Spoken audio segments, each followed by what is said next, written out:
La situation, mon pays condamne fermement l'offensive récente dans l'est de la RDC par le groupe rebelle M23 appuyé par le Rwanda, ce qui constitue une violation flagrante du droit international.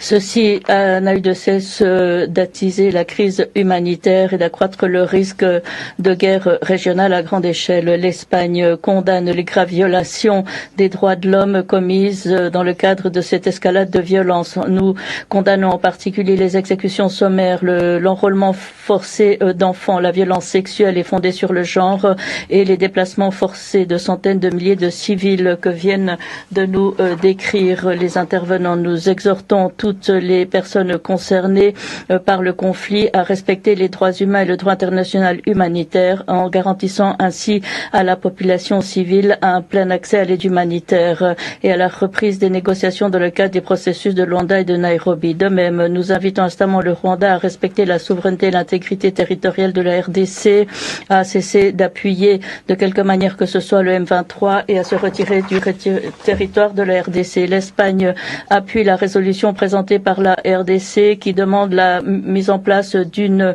mission d'établissement des faits indépendante chargée de documenter et d'enquêter sur les graves violations des droits humains et du droit international humanitaire commises dans le Nord Kivu et le Sud Kivu depuis janvier 2022.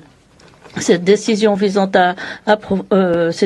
approfondit et renforce la coopération qui existe déjà au sein du bureau du haut-commissaire.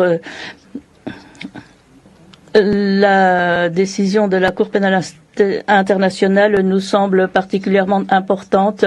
Il est essentiel que les auteurs de toutes ces atrocités rendent des comptes dans un pays déjà exsangue.